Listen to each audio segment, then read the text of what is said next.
I was mentioning earlier about consistency and how important it is in any endeavor that is worthwhile, that has the quality or the ability to change the very nature of our lives.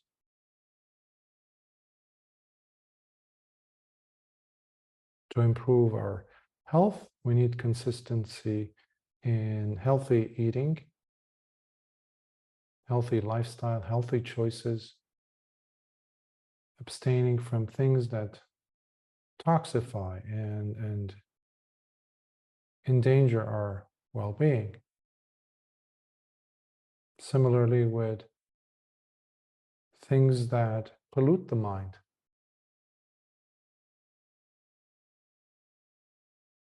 worrisome thoughts, toxic feelings that we keep going back to our memory bank to extract some other snippets of things that we can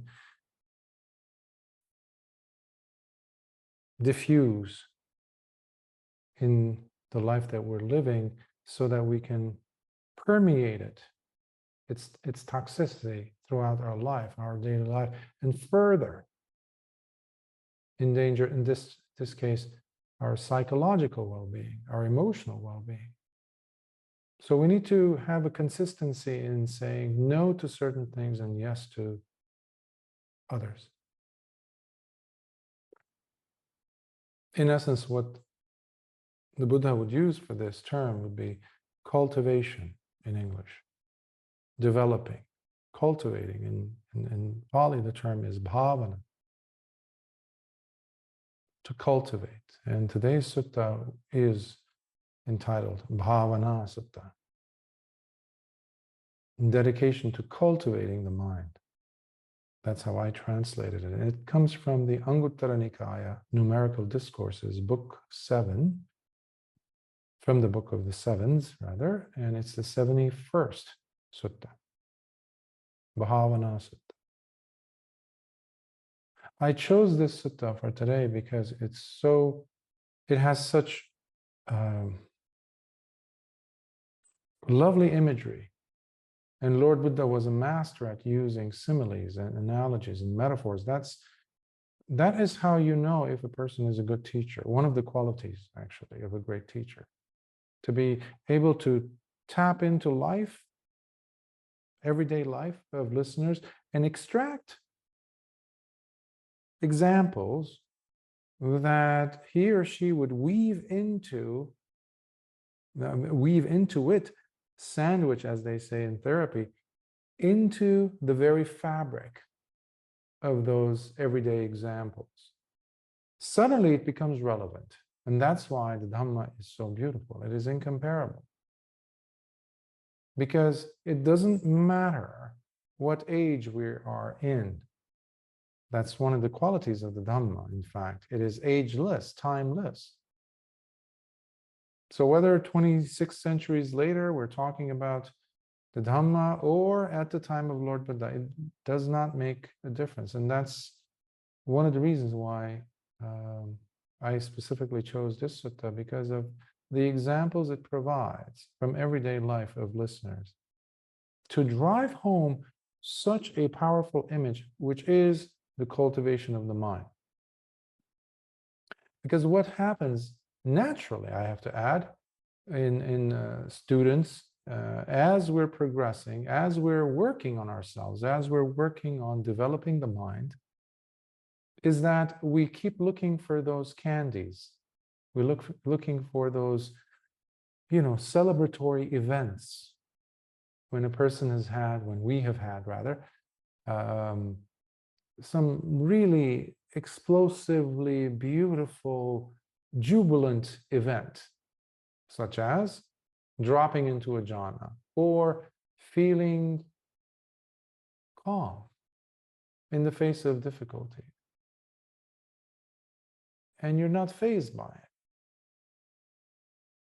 Or those beautiful moments of silence that happen when you least expect it. Now, the tendency is that, of course, we want more of those. Who doesn't? But when they don't, and they will not happen all the time, at least the way we hope for them to occur, what the tendency of the human mind is that, oh, I am not progressing. Oh, I am doing something wrong. I am falling behind. I'm doing something wrong. Let me go and read some more. There's got to be something that I'm missing out. Usually, the thing that you're missing out on is you being uptight with yourself, so demanding with yourself, so rigid, what I was describing to you as we were doing the meditation. We're so rigid often with ourselves. We're so unflinchingly tough on ourselves. Well, how could there be love in such an atmosphere? Can you love someone when you're that rigid? Can they love you? Even better question. There needs to be softness and openness, but the key thing to remember here throughout, you're going to see, is consistency. Consistency in how you're looking at your practice, how you're viewing your involvement in this very important task that you've chosen to engage in. So without going too far out, from the actual sutta, all of which were relevant, by the way, let us just dive in. So this is the Anguttara Nikāya 7.71 from the Book of the Sevens, Bhāvanā Sutta, dedication to cultivating the mind. So Lord Buddha is discussing or teaching, instructing the bhikkhus here. So it's always important to look at the context, meaning the background. Who is Lord Buddha addressing? Sometimes the teachings are so that as a layperson, when you're reading it or listening to it, you think, wow, that's kind of like, I don't know if I could do that. Oh, so the teaching must be wrong. No, we always have to look at the audience and the situations that were at play when these teachings were shared. So just something to have in the back of your mind, not necessarily for this sutta, but you will come across suttas that might really make you feel like, I don't know, this is too much. No, relax. Lord Buddha talked and taught so many people. And a big chunk of the suttas, the discourses, yes, are dedicated to the monastics. But he also has a good chunk of suttas, thousands and thousands of suttas, where he's addressing lay people. But the essence is the same for both. So he didn't provide necessarily completely different teachings for either one of these. So anyhow, let's begin. Bhikkhus, when the bhikkhu is not determined to apply himself with dedication to properly cultivate the mind, then even though he may keep telling himself, oh, may my heart be finally released from the contaminants, by no more seizing and grabbing onto anything anymore. But his heart still very much continues being contaminated, as it remains not yet released, but shackled tightly to the asavas. And what is the reason for this? So the asavas are the contaminants of the heart, what I was mentioning a sentence above, meaning the person, this happens to most, where they say, oh, I'm not going deep enough. Or in this case, is someone who simply is thinking about the finish line, arahantship. They want to be done with this whole fiasco called living and skulking around in samsara. They want to be done, which is a noble desire. And it's a Dhamma chanda. We need to have that. And in a minute, I'll talk about desire as well and clarify a few points on that. But basically, having the wish for something to happen is not enough. It's not a plan, as they say. It's simply a wish. It's in fact a thought. And during the day, I think the numbers that I have seen, on average, an adult human being thinks about 64, 65,000 thoughts. So just this happens to be one of those. Not a big deal. Nothing to write home about, as they say. Yeah, you have a nice, intention. Yeah, may I become released? May I become free from, Yeah, but what are you doing? Your heart is still contaminated, not released. Something is wrong. Something that needs to be happening, which is your goal, apparently, but it's not happening. So what does that mean? When you're doing a math problem and the answer is always coming out wrong, well, the work that you're doing is wrong. Something is wrong. We need to go and check. And this is where Lord Buddha comes in and describes as to what needs to be fixed. And what is the reason for this? Because he is not yet developed, or he is still lacking. But lacking in what? He is lacking in the four establishments of mindfulness. Satipatthana. Sometimes called, translated as four foundations. I like the establishments because they establish you, they situate you. If it's the body, you bring it back down to the body, whether through the breath, as I was mentioning, the feeling the contraction and the expansion of the belly, or just feeling the warm air and the cold air coming in and the warm air leaving. When you're walking, when you're extending your arms, your limbs, when you're turning your head, when you're lifting your gaze, every time you're bringing your eyelids together, as Lord Buddha says in the Indriya Bhāvanā Sutta, Majjhima Nikāya 152, make sure your sati is there every time you're flickering, every time your eyelashes come together. Can you do that? So that's one way of establishing Kayana Pasana, which is the body contemplation, which is the first foundation or establishment. The second one is the Vedana, the feeling. But let me read the paragraph so that you get the full picture. So he is lacking in the four establishments of mindfulness, lacking in the four correct efforts, which is part of the Noble Eightfold Path, specifically Samma Vayama, which is right effort. Lacking in the four bases for psychic effectiveness. Sometimes they're called psychic power, sometimes they're called psychic efforts, sometimes they're called potency, psychic potency, the four bases. In Pali, they're called, Iddhipada. Lacking in the five spiritual faculties, and which, when you work on them and you progress in them, they become more and more stabilized and strengthened in you. These same five spiritual faculties turn into five spiritual powers, which is the next one. Then he says they are lacking in the seven factors of awakening, the Satta Bojjhangas, which I will list all of these in a second, and lacking in the Noble Eightfold Path. So these are the things that the person is lacking in, or at least one of them. Now, this might seem like overwhelming, especially if you're very linear oriented, left brain, and it's like, okay, which one? Does that mean I have to go over all of these? This is too much. This is too long of a tall order. Yes. By the way, this completes the 37 aids to awakening. This is the bundle.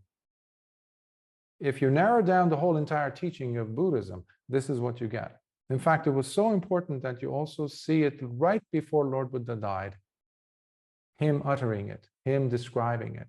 And I've given a 7-series Sutta Explorations last year, I think it was, on the Mahaparinibbana Sutta, the longest discourse in the Dhamma, where we took 7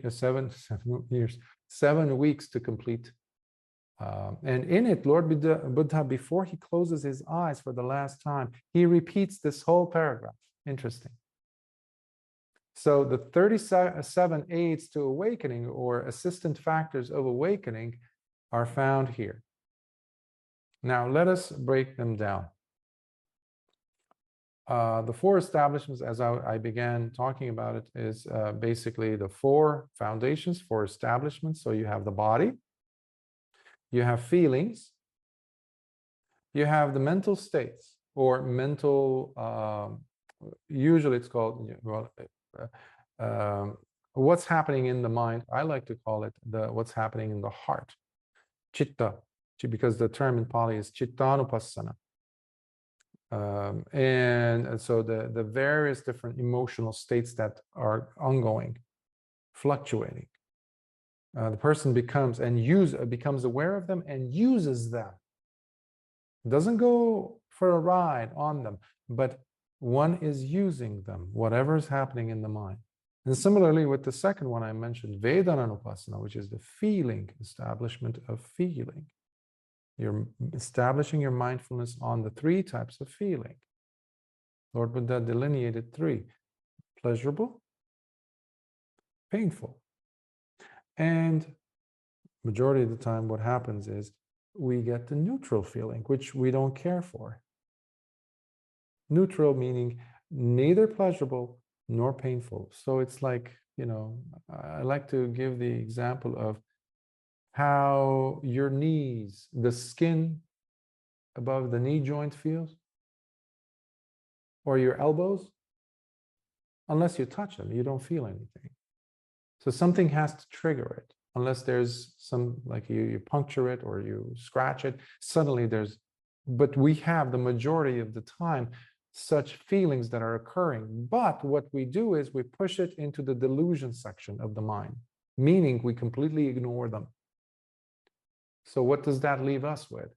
We are then stuck in the pendulum of pain and pleasure. Pain, and obviously we don't like pain, so we're constantly pushing against the pain extreme of the pendulum and pushing ourselves towards the pleasure. That pretty much describes a human being's life. That's what we do. We're always rushing away, running away from anything that is considered to be painful, whether on the body, the mind, emotions. We don't like it. So that becomes basically the summary of your life, of a person's life, going from one extreme to the next. But because life happens, and chances for things to happen wrong, go wrong, the opportunities or the situations where you have more painful feelings are going to be more. Well, look around. Your body you're working against gravity. Right now, you're fighting against gravity to keep your spine erect, not to droop, not to fall off your chair, to pay attention. All these require energy. And the moment you let go of one of these departments, suddenly things fall apart.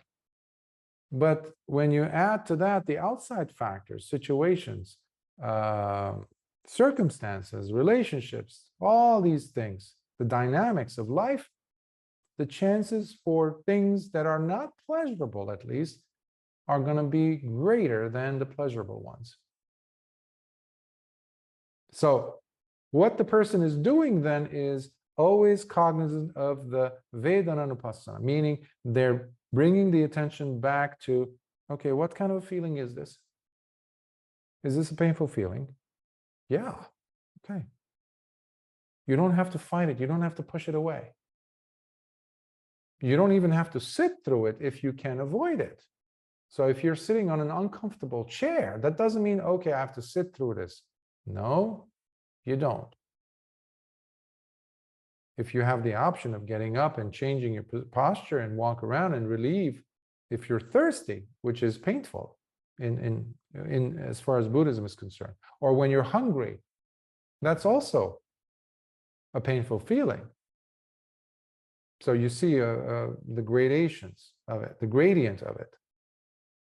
But if you have a piece of, something to go and eat and relieve that hunger, it's not like you're going to sit there and suffer when you have the option of going in and relieving that. Of course you can. So we need to apply wisdom. So this is establishing yourself with mindfulness with whatever's happening. So chances are you're going to be over dominant at that point in your life, at that instance, with one particular thing more than others. Sometimes it's the body. Other times it's your thoughts or your feelings. So let's say it's the thoughts. You're feeling, you're paying attention to the agitation in the mind. That goes under the category of cittanupassana, looking at the emotional state, the mental states that are taking place in the mind or the heart. Are you frustrated? Are you afraid? How about the meditation? Are you in a calm state or not? So all these changes that are happening. And then you have the fourth establishment of mindfulness, and that is the Dhammanupassana. Dhamma is not the teachings in this case. In English, we write it with a lowercase, small d, not capital D or uppercase. These include the the five aggregates. They include the five hindrances, such as when you become, when you're pulled into sensuality, when you're meditating and suddenly you're becoming more and more obsessed with it. Or you get angry. That's the second hindrance, vyapada. When you're sitting and suddenly a thought comes in. So this is more advanced out of the four.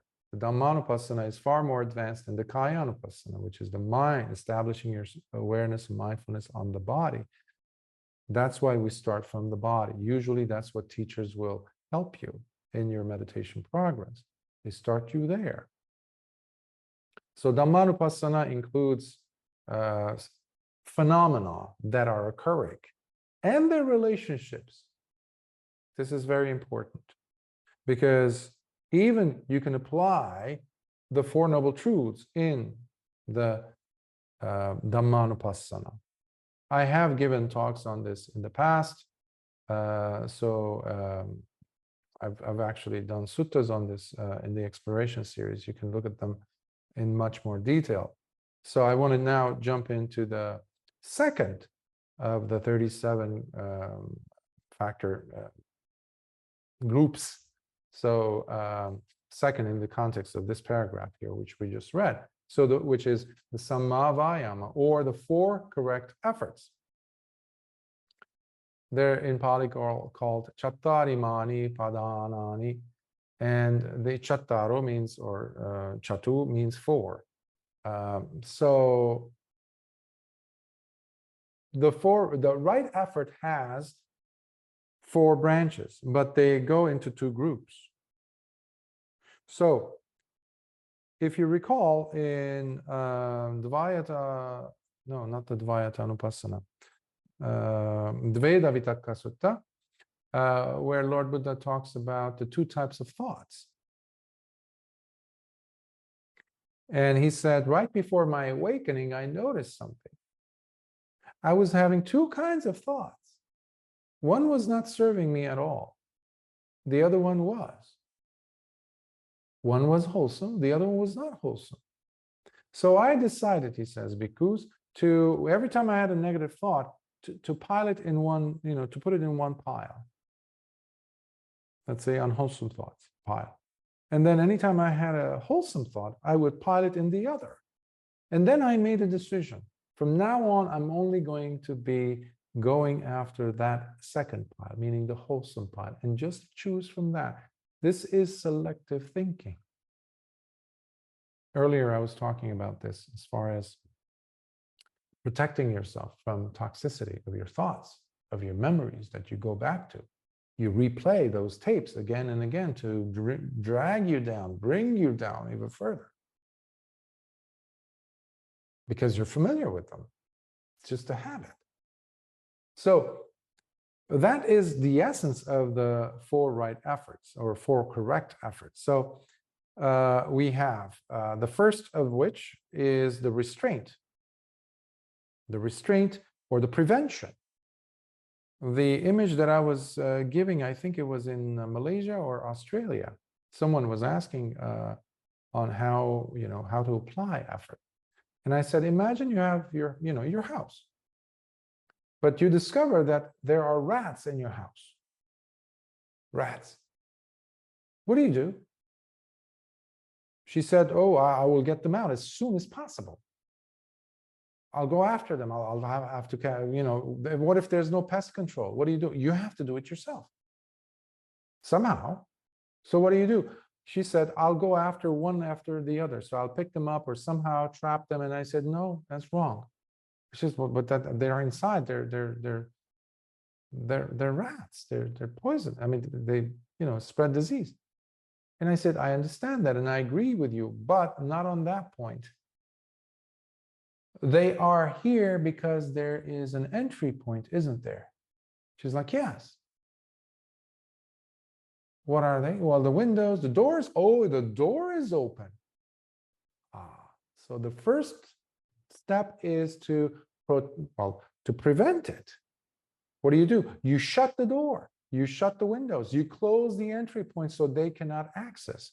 So in this case, obviously, it's not rats we're talking about. It's unwholesome thoughts, unwholesome tendencies, unwholesome drives, speech, actions, etc. So first of all, you said no. You're saying no. This is healthy no. For a few of you, I've mentioned this thing, and I usually would get raised eyebrows with individuals when they hear me saying it the first time. And I say, have you taken your vitamin N today? And they say, excuse me? Vitamin D, vitamin A, vitamin B complex, vitamin C, but N, what is N? Nitrogen? What is this? They know. What do you mean no? No. Have you taken your vitamin N today? And that's a healthy usage of no. Not to be, antagonistic or argumentative or just trying to be a difficult person. No. You're doing this to protect. You're shutting the door on the rats of your life. And you know what they are. When you get pulled into that downward spiral, when things were going well, but then you brought in that memory, you allowed that memory to leak in. Yeah, this always happens to me. Really? Always? Seriously? Always? Generalization comes in, right? And we all are, we all do that. We generalize. Why? Because we love our old stories, don't we? The stuff we tell ourselves, the fairy tales, which interestingly enough, don't leave us feeling good. But we like them. Why? Because of familiarity.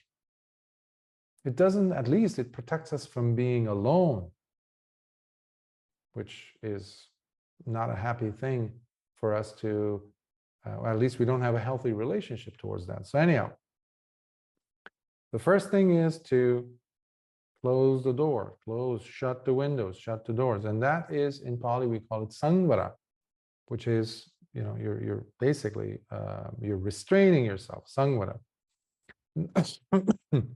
Next is abandonment or elimination. This is where you're going in after the rats. This is when you're going in and cleaning up. You're going in and catching one after the other and tossing them out while your door and windows are closed, by the way. And that was first step, right? Now, how does this relate to your life? When a person is taking precepts, you become, you become aware as to what is it that you're saying yes to and then ending up being remorseful about, regretting afterwards. So there's this thing called peer pressure. And peer pressure doesn't stop at teenage years, by the way, in junior high or high school. You could be in your 60s and 70s and you're still under peer pressure. People have been changing their life principles because they caved under pressure these past few years, because they gave up on their life principles. Why? Under peer pressure, because other people were thinking like that. The majority was thinking like that. So, okay, I'll go along with you. And this keeps happening, of course. But in your life, how does this relate? Are there unwholesome qualities that you're allowing to slide in to your life, despite your good intentions, despite the fact that you take 5 precepts every day? This is a question that each of us has to answer to ourselves. Because later on, if I'm leaving the door open, really, I don't have the right to say or complain that there are rats in my life. There are unwholesome habits. If the person is cursing and swearing or using foul language or beating someone or being lost in fits of anger, those also qualify for the image of rats in your house, by the way. A metaphor for that. But how did it happen? Well, I talked with her or him, and he has a tendency of using a lot of swear words. So, but I like him. I like her. That is you leaving the door open. But I like watching this show on Netflix. I like to watch this. I like to listen to these broadcasters, these news agencies. You what? I like, okay, that's you leaving the door and the windows open. Next time you're feeling down, next time you're feeling horrible, that's again the image of the rats or the dirtiness, the toxicity in your house, which you allowed in. You're allowing present continuous in. Why? Because the doors are not shut. So that has to be number one. I say I'm putting a lot of emphasis on this because many people come and say, just like that Bhikkhu over there in the first sentence, he was saying, oh, why doesn't this happen to me? Why am I not an arahant yet? Yeah, that's a good question. Why? What is your involvement in all this? Are you closing the doors on certain habitual patterns, or are you still allowing them? And that also includes actual physical steps you must take. Let's say avoid certain situations, circumstances.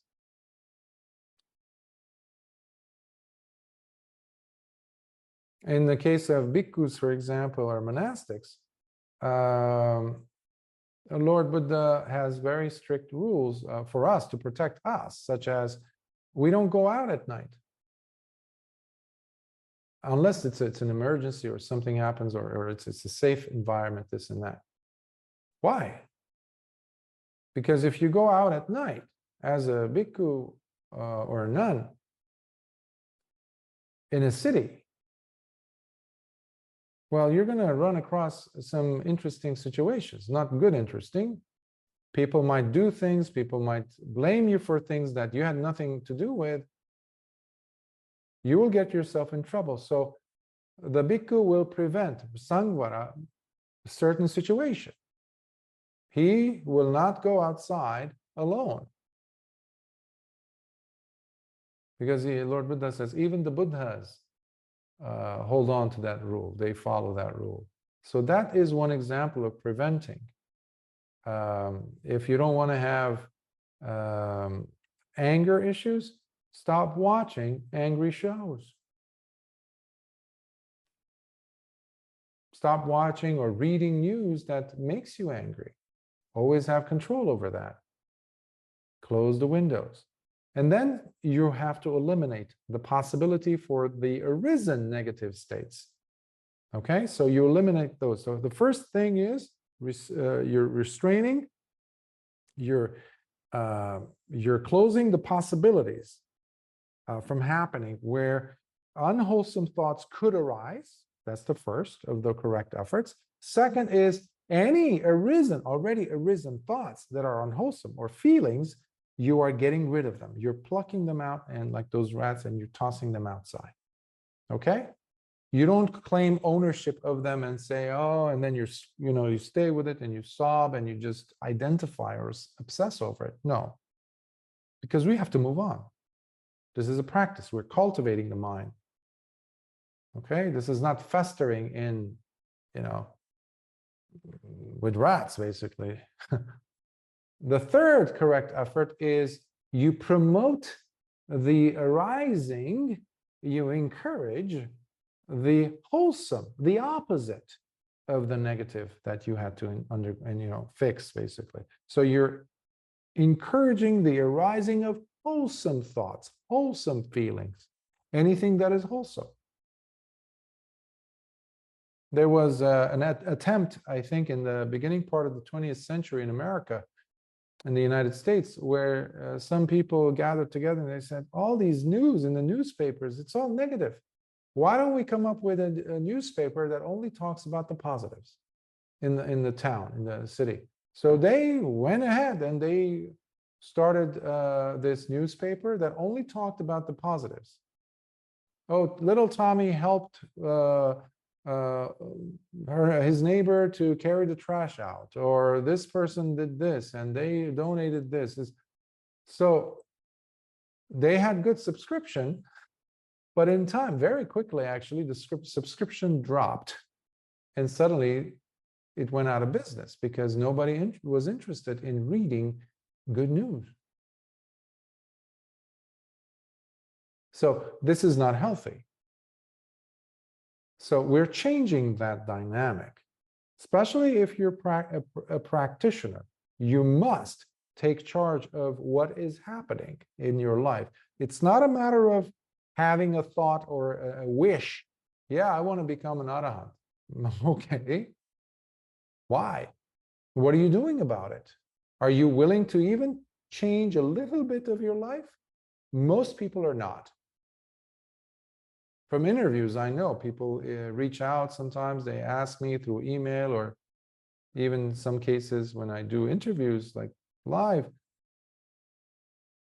they don't want to change their lives. Yeah, but I like the way this is. I like the way that is. I used to turn away, even as a therapist, individuals who would come still smoking, like, you can smell the whiff of cannabis or weed, marijuana on them. And I had very strict rules.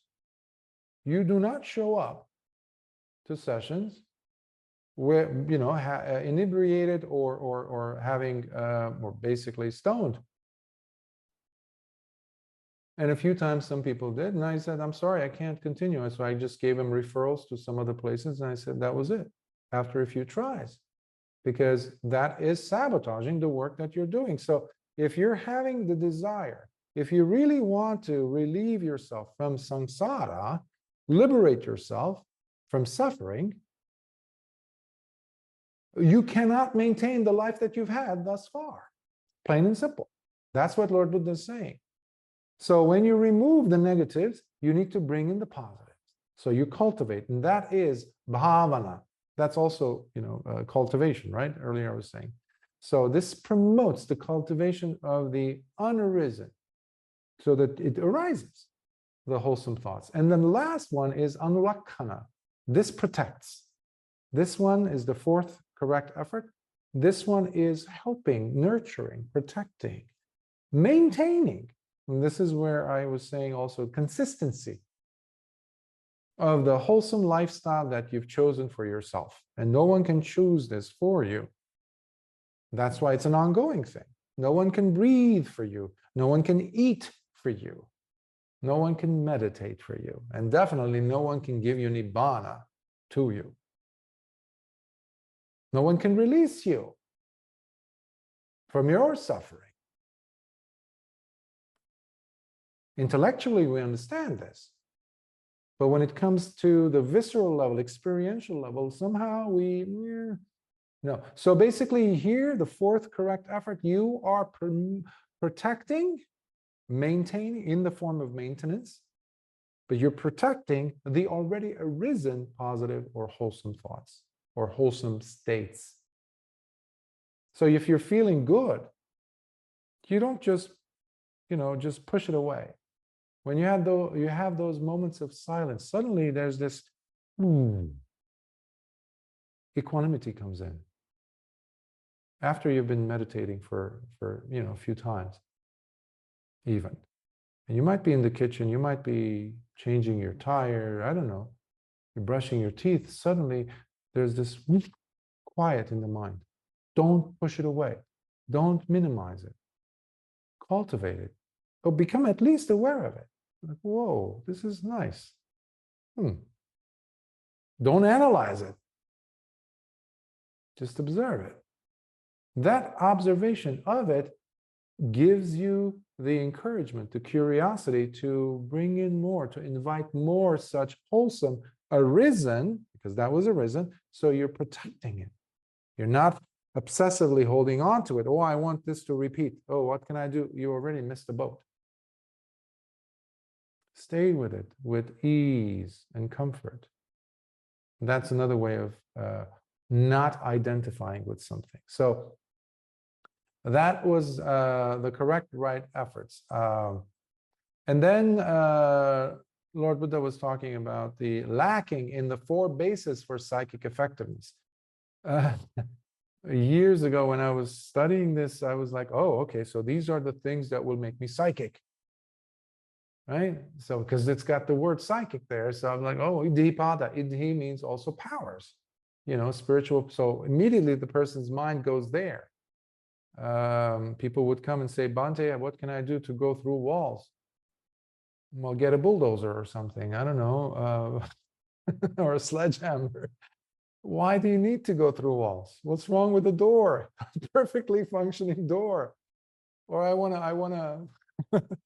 Well, this happened to me when I was in Kelang in the off grid, as we called it, in Australia, in a place called Kelang,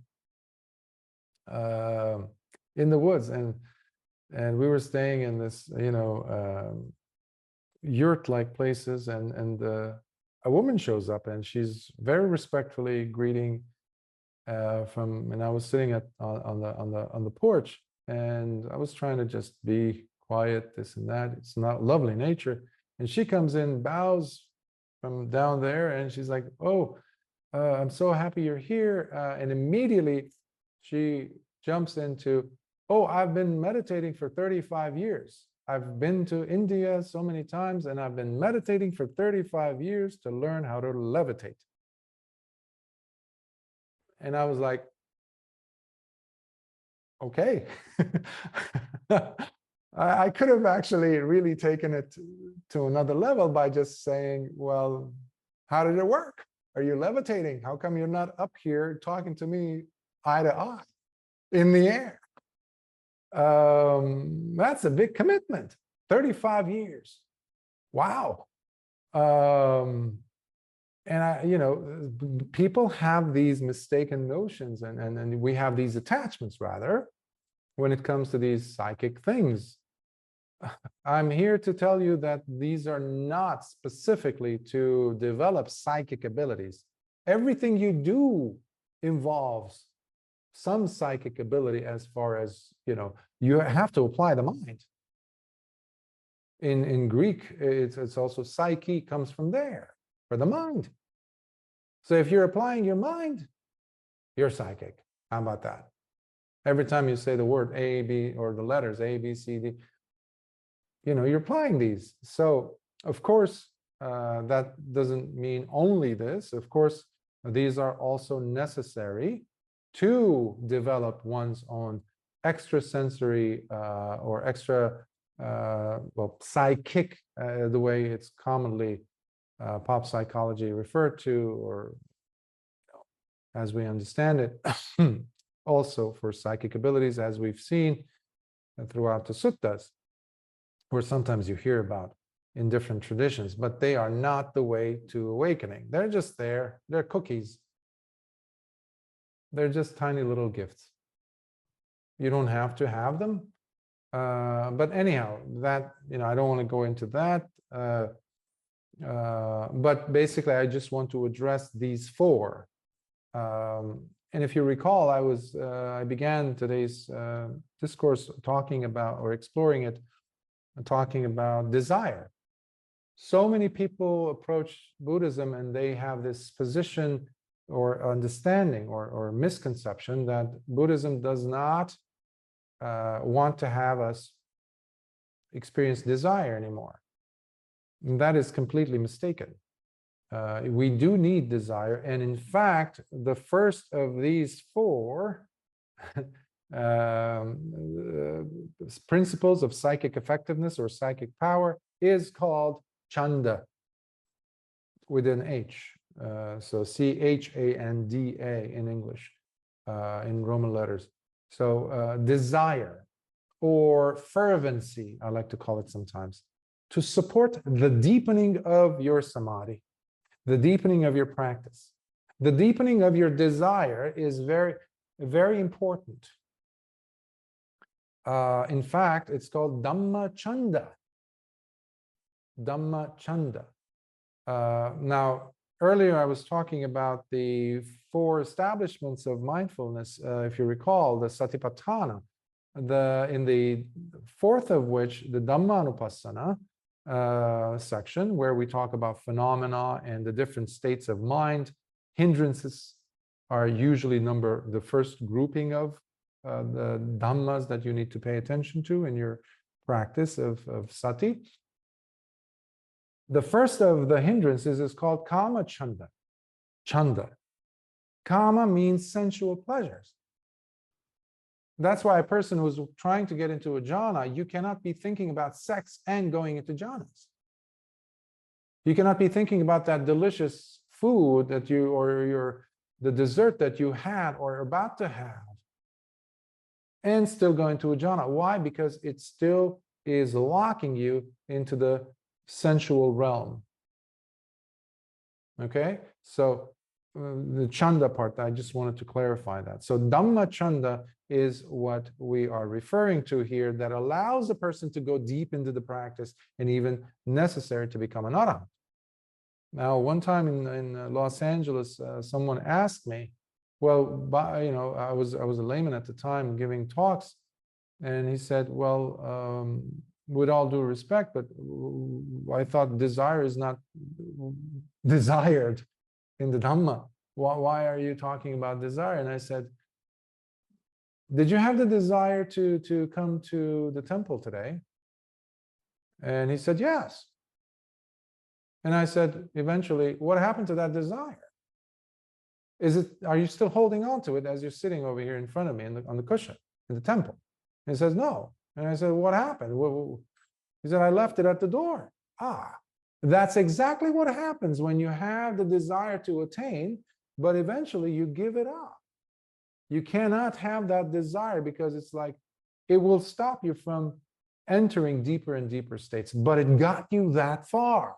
That man had gone out of his apartment, got into his car, drove through LA traffic, and driven all the way to the temple, got out of the car, parked the car, found the place to park, and walked to the temple, and then came and sat. The desire was the thing which brought him there. So the desire cannot be understated. Okay, so it's very important for you to understand that. Next idhipada is the persevering effort. Sometimes it's called effort or energy. Usually in Pali it's virya. And you will see some of these principles in the other groups. That's why it's not, I don't want you to be overwhelmed that, oh, Bhante, it's like 37 aids to enlightenment. Like we have to cover all these? It's too much. No. I wouldn't want you to think like that, because you see the same principle elsewhere. That's why Lord Buddha, whenever you're studying the Dhamma, whichever angle you hold on to, whichever teaching you remember or memorize, don't worry, that is enough. Lord Buddha says the Dhamma has the same flavor, just like the oceans. If you're somewhere in Denmark and you go outside and you dip your finger into the water and you taste it, into the sea, into the ocean, it's going to be salty. You go to Antarctica, you go to the beach, and you go and you dip your finger there and you taste it. Tastes salty. You go to the Mediterranean, you dip your finger, salty. You go to Hawaii, you go to Africa, dip your finger, salty. The Dhamma is the same. Everywhere you will find the Dhamma being and telling us the same things in different ways. So these are different groupings of principles that are extremely valuable. These are formulas, but you don't need to know all the formulas. That's what I'm trying to say. You do one group, that's good enough. But my job here is to elaborate in case you have questions, and these are there not to be, shoved on a shelf or something. These are there for us to know. So that was the second persevering effort, the vidya. That's the thing which also keeps you on your cushion, keeps you coming back to meditate, keeps you coming back to these series of lectures I give here on the Sutta Explorations. Why? Because you want to understand, you want to go deep, you want to understand your life. You want to develop your life. You know there's better things waiting for you every day. The more you probe, that more probing more aspect requires vidya. And obviously it also requires desire. So you cannot have energy, otherwise it's just free floating. It's just like everywhere. No, desire gives it a direction. Think of it like that. It's like that swimmer, long distance swimmer who's, okay, I'm going to swim this English Channel. I'm gonna swim. People have done it. Or a 100-meter sprint runner, Olympic. He looks and he says, I'm gonna do it. I'm gonna. That desire needs to be there. Now, once he sets off, the vidya has to kick in. The energy has to kick in to give his quadriceps, his legs, the momentum, the push against gravity to fly through the air. Okay? Then comes the third iddhipada, which is the chitta, which is sometimes unfortunately translated as consciousness. It's not consciousness necessarily. It's much deeper than that. It's intuitive awareness, or the way I like to describe it is trusting the heart. You trust your heart. And this path has everything to do with your heart. Don't let anyone tell you otherwise. It has everything to do with the heart. Without trusting your heart, impossible for you to attain Nibbana. Impossible. It's not analytical. Okay, Bhante, if I'm doing this, if I'm understanding the Abhidhamma correctly, if I'm doing the Paticca Samuppada like this, if I'm... No. It's very manipulative. It's like someone who's trying to gain the love of someone by going through boxes. Okay, I'll do this and I'll do this. If I look at them like this, if I do this, and they're going to love me. No, it's very sneaky, very manipulative. You have to be. You have to trust. Yeah, go through those boxes, sure, but be more organic, be alive. You're not an automaton, you're not a robot. You're alive. And this practice has everything to do with being alive. It's aliveness in action. That's what meditation is doing. We're not just sitting there like a piece of marble. There's a lot going on. So chitta is allowing you, because you need, that going back to that runner, the Olympic 100-meter dash runner. Yes, he has the desire. Yes, he has the virya to push, to fly through the air, but eventually he has to let go. With that momentum, he's not stopping. He's not getting off his lane. He's not coming away and just like, oh, okay, yeah. It's like, no, he's going. He's trusting the process. Just like that swimmer, long distance swimmer, he's reaching into the way. He has his head down. He's okay. He's okay. He's trusting it. But he lifts his head every so often to make sure his trajectory is correct. And then puts his head back, don't worry. And this is the thing which allows you not to be anxious, not to allow yourself to get stressful, to be overtaken by worry, and hence the key thing of trust. And then the fourth aspect of iddhipada, of the psychic powers or effectiveness rather, is the examining or investigation quality to it that is necessary. So this is where you're actually seeing, okay, am I doing it right? Am I balanced? How is my stroke? When you're swimming, you're making sure your shoulder, you're not tense in your muscle, otherwise you will not last. The belly, the core muscles are working of the runner or even the swimmer, but he's not holding tension there. Otherwise, his low back is going to just crumble. It's going to just contract. And when it does, or his shoulders, his muscles have to be extremely loose so that you glide through the water. You glide, and then all of a sudden you're going faster without even fighting the water. You're gliding. So all that requires investigation and examination. So as we're sitting, we're applying these four right efforts. If we're sitting correctly, we're doing it right. I'm reminded of an incident that we have in the tradition. There was a teacher and a young novice monk, and they lived in the forest. I think he was an orphan, and the monk had found him, so he raised him. And he took care of him. So the young monk, now a novice, so he's barely like, I think, a teenager or maybe a teenager. And so he teaches him how to go into the jhana. So the monk, the young monk, is now able to go into the fourth jhana, and from the fourth jhana, if the person wants to stick around in that level and go probing into the psychic departments, shall we say, of doing things that are unnatural or break the laws of physics, you can do that. So, but because of his past lives and the merits that he had gained, it came very easy for this young boy to, remember that lady in Australia, the 35 years to levitate? I think buying an flight ticket would have been easier and cheaper. Anyhow, for this young boy, he starts levitating. So the teacher is trying to always tell him, okay, you need to practice vipassana, you need to practice, you need to practice investigation. In this case, the vimamsa, which is the fourth aspect of iddhipada.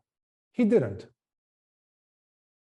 And he was just enjoying the fruits of his past lives because he was a meditator in the past, so it comes back. If you're young enough and you fall into the right place, circumstances where there are teachings where they help you to regain the meditative states, and all of a sudden those, I guess, treasure chests open up suddenly, but they're not awakening.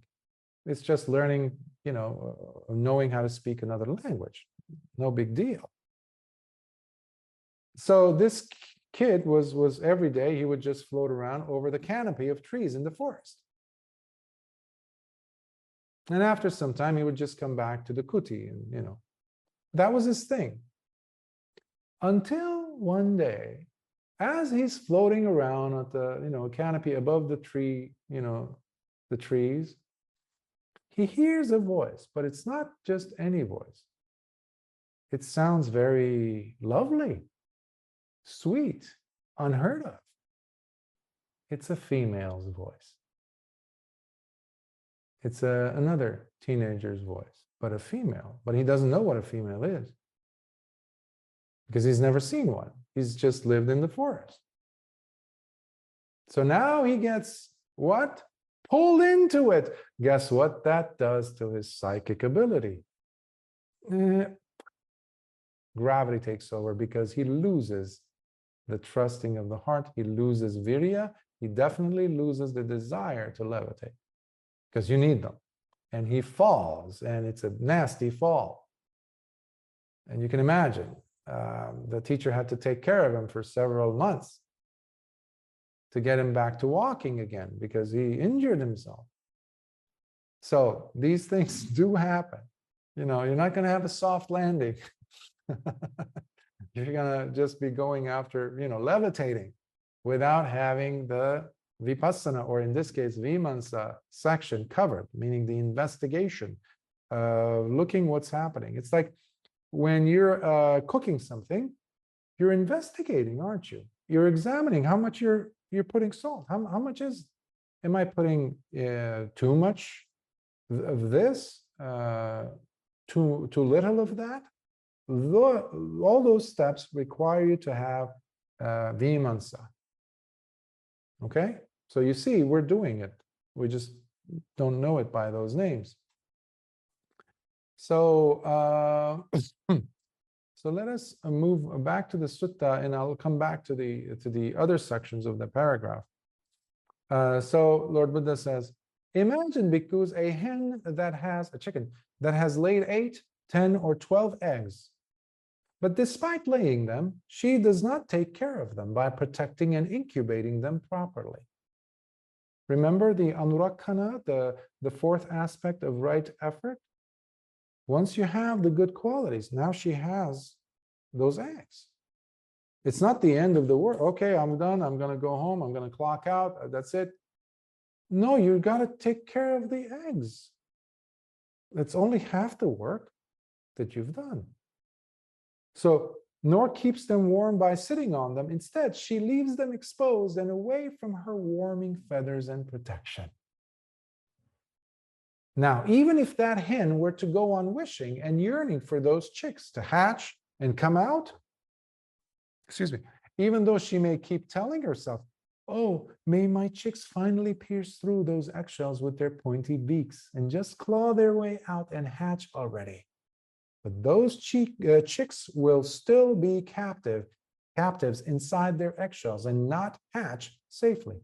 And what is the reason for this? Because she has not been taking care of them by protecting and incubating her eggs properly, nor keeping them warm by sitting on them. Instead, she leaves them exposed and away from her warming feathers and protection. And therefore, in just the same way, when the bhikkhu is not determined to apply himself with dedication to properly cultivate the mind, then even though he may keep telling himself, oh, may my heart be finally released from the contaminants by no longer seizing and grabbing onto anything anymore, but his heart still very much continues being contaminated, as it remains not yet released, but shackled tightly to the asavas. And what is the reason for this? And asavas, as I said, they're the contaminants. There's 3 of them. One is kamasava, which is the contaminant of sensual lust. It doesn't have to be just sex, by the way, sensuality. We got 6 of them, the mind also part of it. The second asava is the bhavasava, which is the contaminant of wanting to re-become, to continue existing. When you see a person dying, that's what they have in their eyes. They want to repeat. They want part 2, version 2.0 coming up. That's what they want. If something happens to you, you're thinking, yeah, but next time, that next time is bhavasava. And the third asava, the contaminant, is that of ignorance, or sometimes I call it stupidity. So Lord Buddha is answering why. Because he is not yet developed, for he is still lacking. But lacking in what? Again, he repeats the section. Excuse me. He is lacking in the 4 establishments of mindfulness, which we covered, lacking in the 4 correct efforts, which we covered, and lacking in the 4 bases for psychic effectiveness, lacking in the 5 spiritual faculties, lacking in the 5 spiritual powers, lacking in the 7 factors of awakening, and lacking in the Noble Eightfold Path. So now I want to address the other portions which I didn't earlier. So these 5 spiritual faculties, what are they? Well, we have, I mentioned it already up there when I mentioned trust. So the first one is faith or confidence, saddha. You must have faith in something if you're going to come to the Dhamma. You must at least have some faith or confidence or trust that what Lord Buddha taught has some level of truth for you.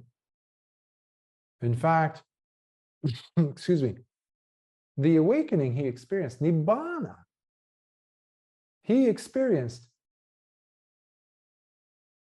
is something that I could experience as well. That is lacking in many people who come and practice.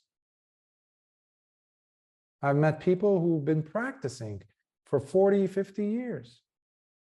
I'm not kidding. 40, 50 years. They had done like those Vipassana courses, you know, they call them, they're not Vipassana, by the way, those 10-day courses. They're not proper Dhamma. Without naming names, I've given talks on it on YouTube anyhow. But I sat with them, I've talked with them, and there's not an iota of saddha in them. The key spiritual faculty is missing. It's like being with someone for 50 years, but you don't love them. You never did love them. And when someone probes and pokes and tries to find out as to why, well, I just didn't want to be alone. Or he had a nice car. What? Oh, many people come to these gatherings of, it doesn't have to be meditation related, by the way, but in this case, in the context that we're talking, many people come to these things, not this, but what I mentioned, these courses and things. There's no Dhamma there. There's no interest in learning the Dhamma. There's no interest, obviously, in practicing the Dhamma. And when you ask questions, or just observe, that does a lot. Suddenly you see that it is the companionship that they're after. Companionship, just being in this social setting that we're doing the same thing. But what are we doing? No one has a clue. 8 billion of us are doing this, by the way, in different arenas in life. So the 5 spiritual faculties, the first one, pancha indriya, it's called. Pancha means 5, indriya means spiritual faculties in this case. So the first one is saddha. If you have enough faith and confidence in it doesn't have to be just about the Buddha, by the way, it was just an example. But if you sat, or if earlier you were applying the 4 right efforts, if you close the doors and no rats are coming, is that a good thing or a bad thing? Obviously, it's a good thing. That gives you confidence and trust that if you were to leave the windows and doors shut, no rats are going to come in. Or if I plug those holes, no mice are going to come in. What is that? That gives you trust and confidence that what you're doing is right, is beneficial, is wholesome. You see? So the first step, the first spiritual faculty has to be there, which is saddha. Now, because of that, you're going to want to do more of it. So saddha becomes an impetus, a drive for you to practice more sati, which is the second spiritual faculty. Okay? Wow, I was mindful, and because of being mindful, I didn't get so easily irritated. I like that. What was that? That's saddha, that's faith, now causing you to want to practice sati more. Do you see how it's going?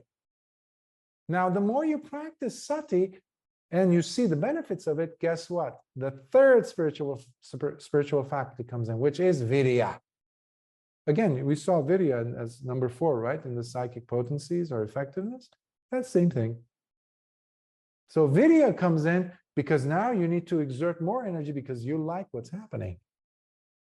You like it when you are more mindful. Why? Because you're protecting yourself from unwholesome states.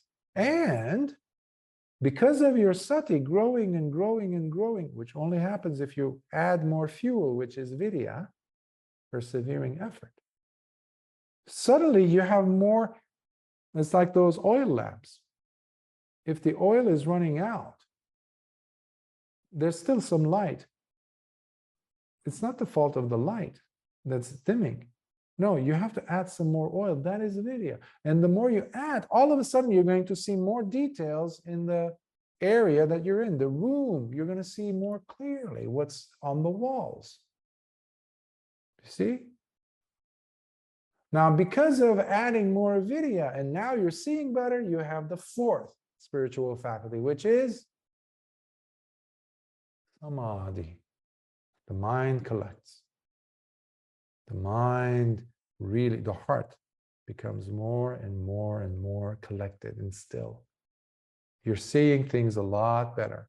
What Lord Buddha eventually calls, once we have the fifth spiritual faculty, which is coming up next, and that is panya, wisdom. That is when Lord Buddha calls it yatha bhutang pajanati. The person sees how things develop, how they come to be. In the mind, you see it. You see it like as if you're watching a television screen. Oh, this is, oh, I see. I see my involvement. Oh, I see how I left the door open. That's why the rats were there and there was all feces everywhere and it smelled. But the moment I did this and that, all of a sudden I'm living in a beautiful, clean, refreshing smelling environment. Now, the more you practice this, these pancha indriya, the spiritual faculties, become advanced, shall we say, developed fully into powers. The same thing. So now your saddha becomes powerful. So it's the power level of saddha. It is untouchable. The same thing with your sati. It becomes mahasati, great sati. It's everywhere with you. Every time you go to the bathroom, come out, eating food, this, that, noise, this, you're so there. If there's a thought, there's something trying to pierce its way through into your awareness, something nasty, negative, you're aware, you quickly plug that hole, which gives you more vidya, which is the powerful aspect, spiritual power. They're called pancha indriya bala. Bala means power.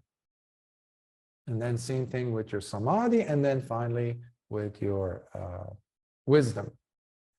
Next, we get to the seven factors of awakening. So he says, lacking in the seven factors of awakening, the satta bhojangas. Again, we're now going to see what? Sati as the first one. Sati, the same one that we saw there earlier. And in a minute, we're going to see it also in the Noble Eightfold Path. Sati, awakening factor of sati. Second is investigation of states, which we saw earlier in the Vimamsa. Remember, in the fourth aspect of the psychic effectiveness, do you see the relevancy? Do you see how they show up in different formulas? So you do not need to know these separately. You do not accomplish them or become masters or, in them as separate things, meaning adding to the list. No. If you just remember one of these, that's very powerful. Any one of these groups will get you to Nibbana. Venerable Anuruddha was asked again and again and again, how did he become an arahant?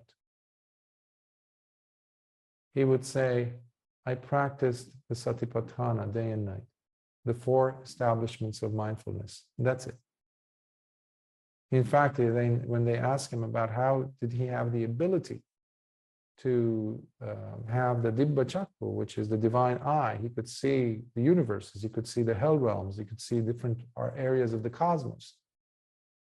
He could know what other people were thinking in different areas of the existence, different planets. How did he know that? He would point back to the Satipatthana. He didn't mention the other formulas. Of course, once you establish yourself in one of these, the others are also included. That's what Lord Buddha is trying to say. So I hope this is making sense. So the 7 factors of awakening, I mentioned sati, Dhamma Vichaya, which is the investigation of states. Then we get to Vidya, again, familiar. Vidya, we saw it already twice. So now we're seeing it 3 times already. And then we get to Piti, which is joy, spiritual joy that you feel, you experience. This is a very high level. This is the highest form of joy you will have. There's different levels of joy that we go through. This is the highest form, spiritual joy. That's why it's called. And then you have the next one, which is Passaddhi, which is the tranquility of the mind. This type of joy is unique because immediately after the joy, the spiritual joy subsides, there is tranquility in the heart. There's stillness. It's just like serene contentment. The other joys don't have that because they create fluctuations and just agitation in the mind. When you win the lottery, when you see your loved ones, when you're starving and somebody gives you food, when you're thirsty and parched and dying of thirst in the desert, and somebody gives you a jug of cold, fresh, cooling, refreshing water, it's not going to, create that serenity. It will create more agitation, excitement. There isn't that excitement in this. That's how it's known, because of the passaddhi level aspect, the factor. Because of you need passaddhi, the tranquility of mind, to take you to samadhi, which is what we just saw in the other group, right? And in the other 2 groups.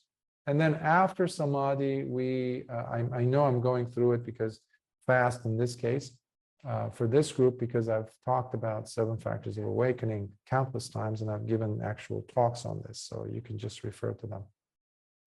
So samadhi, after samadhi, we get to the 7th factor, which is upekkha, which is the equanimity factor, without which awakening cannot happen. Okay, that's what's happening here with the 7 factors of awakening. The mind is going from a heavier state of agitation to equanimity and balance, which has wisdom in it. Equanimity is not a dull state. Indifference. Sometimes people have said indifference. It's absolutely not indifference. It's full of wisdom. You're not shaken by anything that happens around you, inside of you, whatever. And it has definitely panya. And then he says, lacking in the Noble Eightfold Path. And the Noble Eightfold Path is, again, I've given talks on this, but just to recap, Sammaditthi, which is right view, which is the very first thing that we need to understand. And if things are not going well, if there's confusion, if there's pain in your life, in your practice, always drop back down to the most basics. This is Buddhism Dhamma 101. Do I have right view in this, towards this, in this endeavor that I'm trying to engage in and dissatisfied by? Do I have right view? Is there sammaditthi? Because if ditthi, or if your view is not samma, or correct, right, appropriate, harmonious, based on Dhamma, then you will fail. And you apply this in any endeavor. It doesn't have to be just your meditation practice proper. It could be in anything that you're engaged in. Earlier, I was giving the example of math, solving a math problem. But why was the work coming out wrong? Because there's something that the view is wrong. Something I'm missing out. It's not correct. It's like putting in the wrong destination in your GPS and expecting the right route to be given to you. It won't happen. It will take you to the wrong place. So if you're ending up in the wrong place from the one that you originally wanted, check what you input it there. The ditti, is it correct or not? So that's the first of the Noble Eightfold Path in a nutshell. Second is samma sankappa, which is the right intentionality. The view might be right, but you're refusing to take that route that the GPS just gave you, the correct one in this case. The intention is very important. It's not just a thought, but it is the intentional force that you put into something, doing something. And next one, the third noble path, third aspect of the Eightfold Path is vacha, samma vacha, which is speech. So if I have the right intention and the right view, but I'm choosing, so something is lacking there if I'm going ahead and saying the wrong thing. This is where your sila is extremely important, your precept keeping. Your virtuous lifestyle is very important. Next, we get to samma kammanta, which is right action. Then we get to, it could be, again, in this case, usually it's seen as the physical actions, not just the verbal, because we have samma vacha for that. And then we get to samma ajiva, which is the right lifestyle or right livelihood, the way that you're living and earning a living. So I've had teachers in the past who said this doesn't relate to livelihood because this was spoken to bhikkhus, and bhikkhus don't have a livelihood. Oh, yes, we do. Which is to live the recluseship, to live the ascetic life, to live as celibate practitioners. And for that, the laity supports us. They give us the out of the generosity of their heart, and also to gain understanding of the Dhamma. So they give us food. That makes it a livelihood. Now, what you have today are usually bhikkhus who are professional bhikkhus. There's no practice, but they're filling in the part.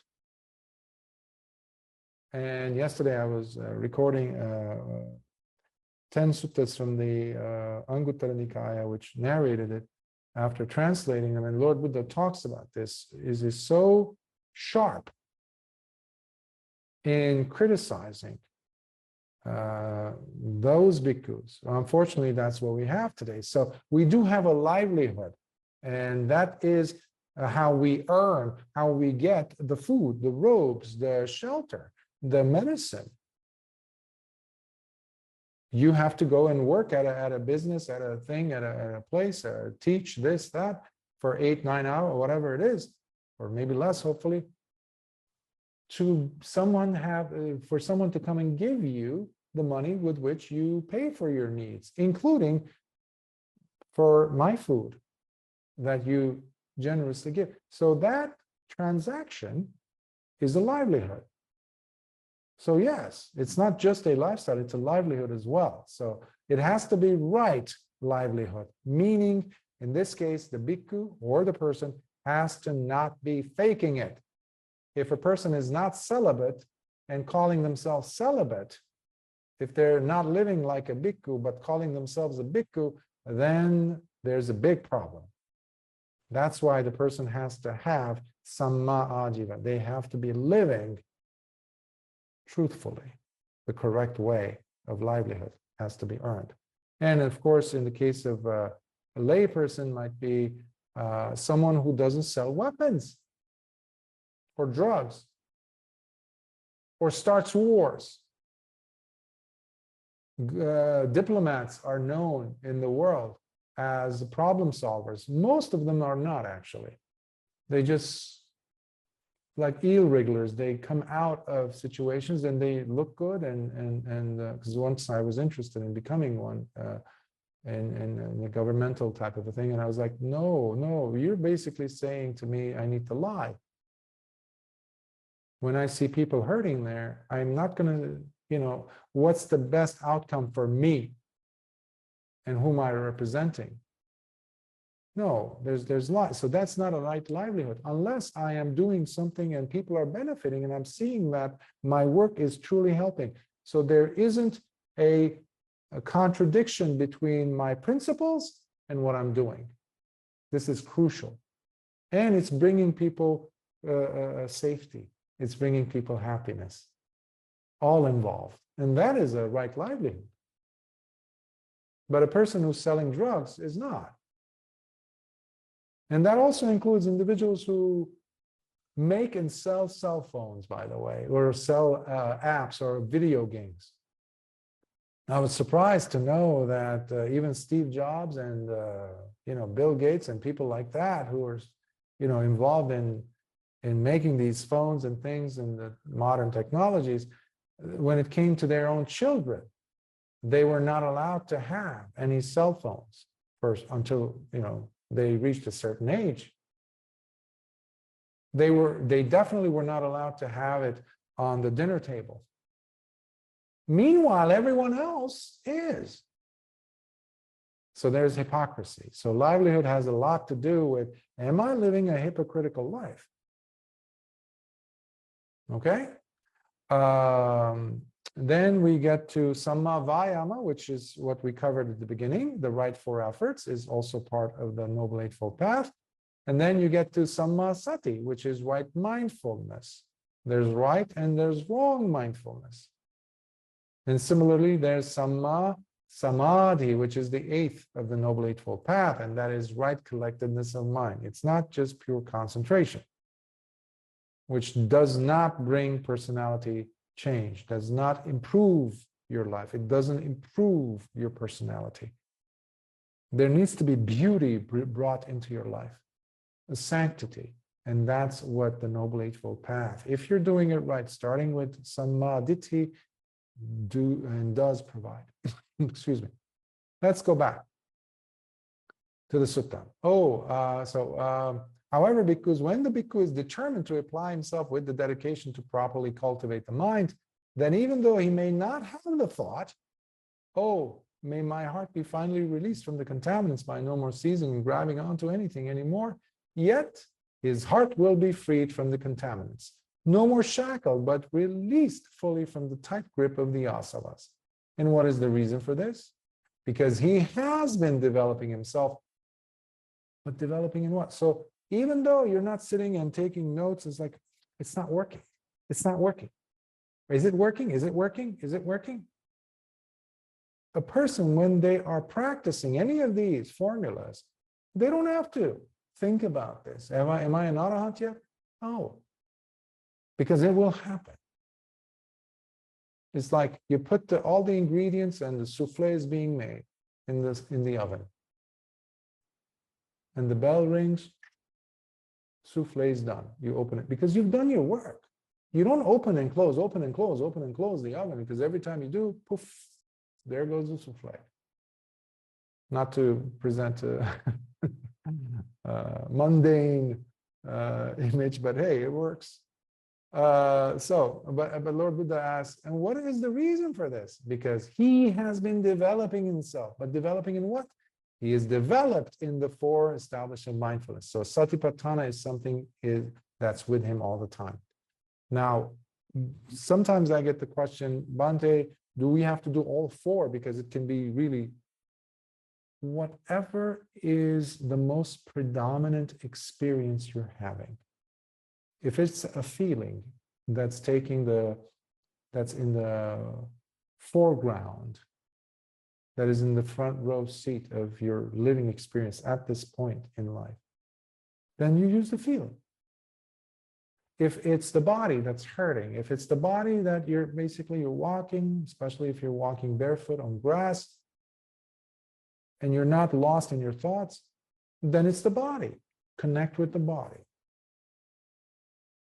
If it's the agitation, the restlessness you're feeling in the mind, that could be Chittanupassana or the contemplation of the mind, or the Dhammanupassana, the third and the fourth aspects of establishing mindfulness. So you could use any one of these, but they don't have to be all. That comes naturally in time. When you become aware of multiple things, but without being frazzled. The key thing to remember is always, in any of these experiences, to see if you're on the right track. Always check to see if you have equanimity as the leftover taste in the mind. Are you agitated, or is there equanimity? That also includes making decisions, tough decisions. Sometimes you're like caught in a fork in the road, and you're just like, I don't know, which one should I choose? Which one? No. Think about, how would the after effect be after I do this? And go with that, because there needs to be that stillness, that equanimity and wisdom. You're not convincing, you're not persuading yourself of anything. You're going with the real experience. So Lord Buddha lists all these again, 37 aids to awakening. And then he brings back the hen, this time a different image of it. Now imagine, bhikkhus, a hen that has laid 8, 10, or 12 eggs, which she had been taking care of by protecting and incubating them properly, keeping them warm by sitting on them and not leaving them exposed and away from her warming feathers and protection. So this is a totally different chicken, a mother, a hen. Now, even if that hen may not wish or yearn for those chicks to hatch and come out, by telling herself, oh, may my chicks finally pierce through those eggshells with their pointy beaks and just claw their way out and hatch already, yet those chicks will still break through from inside their eggshells and hatch safely. And what is the reason for this? Because she has been taking care of them by protecting and incubating her eggs properly, keeping them warm by sitting on them and not leaving them exposed. Instead, having them very close to her, warming feathers and protection. Are you protecting your mind during the day? Are the windows open for anything to fly through?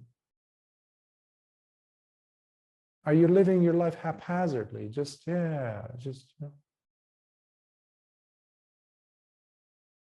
Organic doesn't mean living like that. There's a decency, there's an integrity, there's dignity in living with sati. It's so beautiful. A moment of sati brings with it so much grace and beauty. And every one of us experiences that, can experience that, the moment you are protecting these different doorways. Therefore, in just the same way, when the bhikkhu is determined to apply himself with dedication to properly cultivate the mind, then, even though he may not have the thought, oh, may my heart be finally released from the contaminants by no more seizing and grabbing onto anything anymore, yet his heart will be freed from the contaminants, no more shackled, but released fully excuse me, from the tight grip of the asavas. And what is the reason for this? Because he has been developing himself. But developing in what? Again, Lord Buddha repeats every single one of these groups, which I don't think I need to do it again. Bhikkhus, just as a carpenter or his apprentice, being aware of the scratchy and rough surface of the wooden handle of his axe, while blistering his thumb and hand from overuse, would not think to himself, well, today I rubbed, rasped, and smoothed away this much of the scratchy and rough surface of my axe's wooden handle.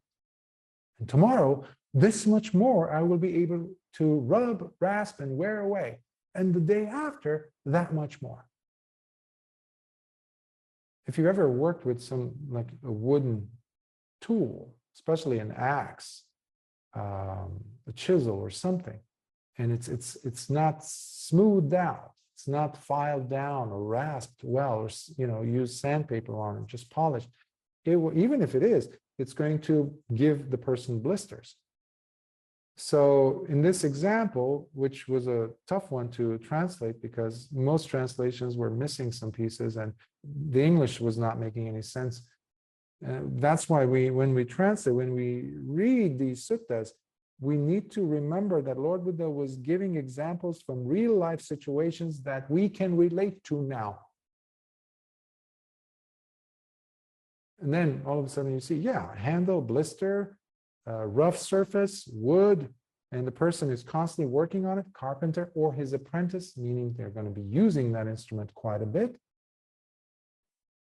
So he doesn't say, oh, as I was working on it, this much it got filed down, that blister causing scratchy, rough surface. No, he says. He doesn't think like that. Nevertheless, in time, he becomes aware that the scratchy and rough surface of the wooden handle of his axe, which used to blister his thumb and hand, has now been completely worn away and smoothed out, having vanished completely. If you've ever seen an axe or a hammer, the handle of which, the wooden handle, and it's been overly used, you notice that there's, what we call wear and tear. It's not like somebody actually took a rasp or a filer and just went at it. People used it. So the same, remember, there's a purpose for this image to be placed here by Lord Buddha. Even though you're not checking the oven for the souffle, is it done? Is it done? Is it done? You're keeping the door closed for 45 minutes. You're waiting, you put the ingredients in, everything is prepared well. Nevertheless, he becomes aware. So I just read that. In just the same manner, when the determined bhikkhu applies himself with dedication to properly cultivate the mind, then even though he may not have the thought, today I was able to wear away this much of the asavas, the contaminants, from my heart. And tomorrow I will be able to eliminate this much more, and the day after that much.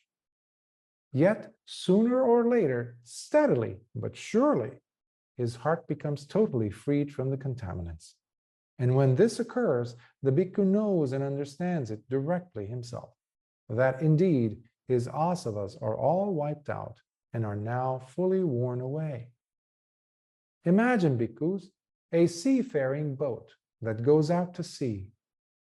And after journeying for 6 months on rough waters, smashing it from all sides, it continues sailing with nothing to hold it together but its fettering ropes, the ropes that are holding it in place. On its return back to dry land, it gets lifted above the water, retiring for the cold season.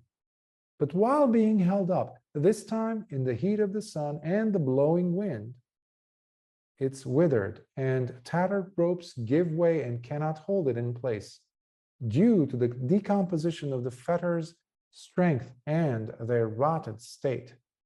And thus they just come apart. The boat fall. What an image. The ropes cannot hold the weight of the boat anymore because they've been used up. They've been weathered. They've been eroded. In the same manner, bhikkhus, when the determined bhikkhu applies himself with dedication to properly cultivate the mind, then his fetters break off quickly due to their decomposing and rotted state and just fall away. Sadhu, sadhu, sadhu.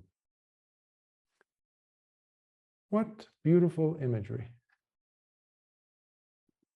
I hope this also resonated with you because it's so relevant. I mean, I could see the boats and this, that. It makes sense. So often we think that because I'm not noticing a difference in my development, this and that, then something is wrong or I'm not developing. I've constantly gotten this question, and I still do, and I will, I'm sure, in the future. One helpful suggestion I make, or a question you can ask yourself, is this: am I the same person as I was when I first started this? Started sitting, started on this journey. Let's say if you started a year ago or 6 days ago, I don't know. Are you the same person? So it's requiring us to be honest with ourselves. Another form of that question would be, would I want to go back to being the person I was?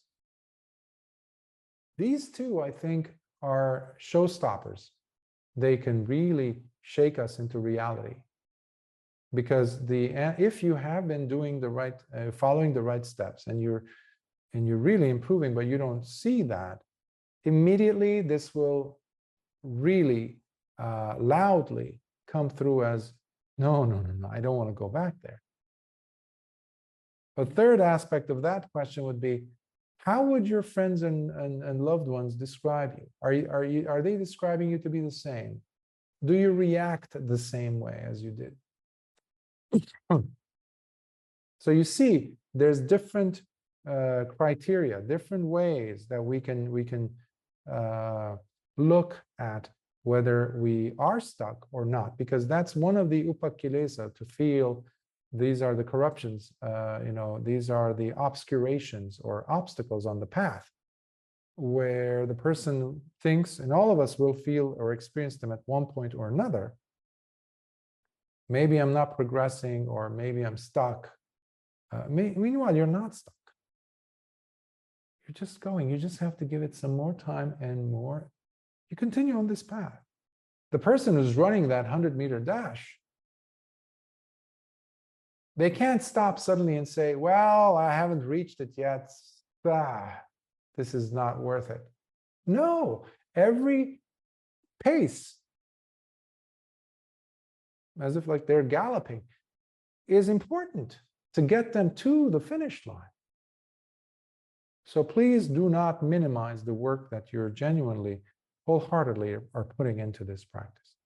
So with that, excuse me, I will pause here and see if there are any questions.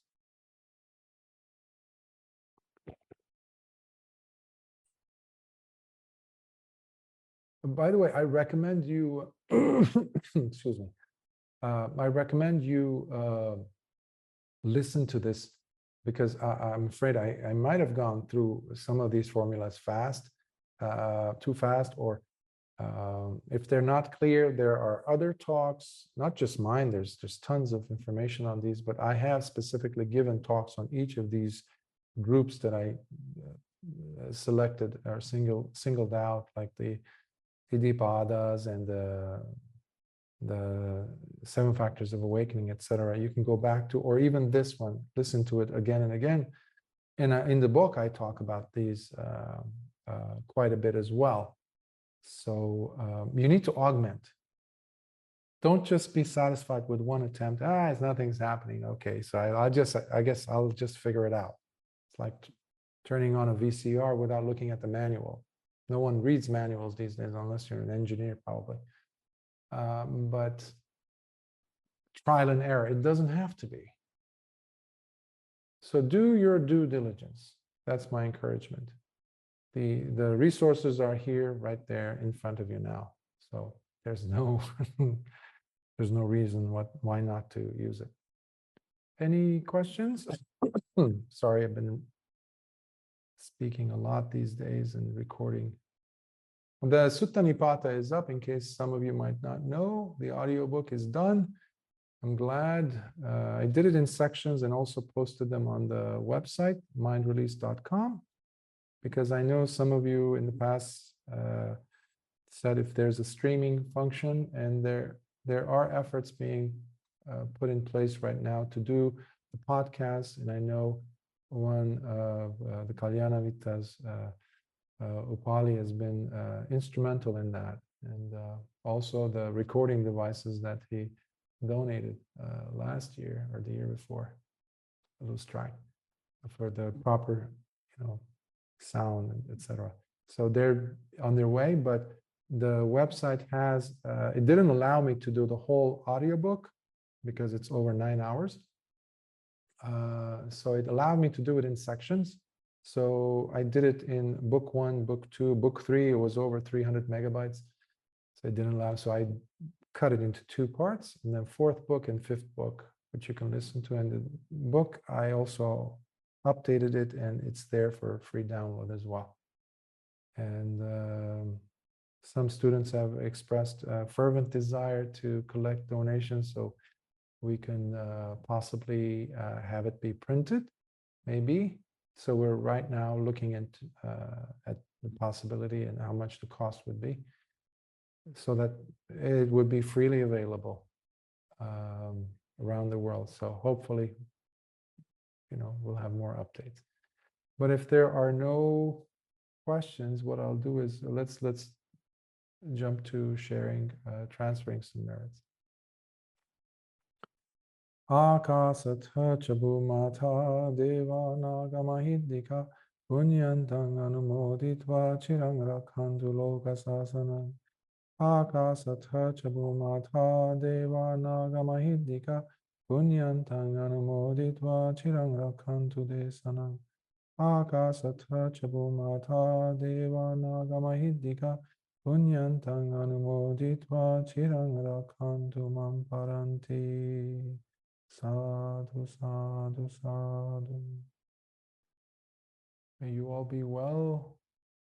May your efforts be genuine, pure, kind, but persistent. Well augmented and supported by the Dhamma. And we have plenty of it. Okay, so there's no excuse. We just need that consistency, and it's a daily thing. But please be kind to yourselves. Use softer energy when needs to be there, and then fervency, and add some more, you can be tough on yourself. Sometimes you have to be, but don't forget inside to remain soft and kind. Always ask, how would Lord Buddha advise me in this junction in my life? Would he take a stick and come and beat me up like I'm doing to myself? Or would he have a different approach? I think the latter. So be kind and smile and be generous with it. Sukhihotu. Until next time. Next week. Sukhihotu. Be safe.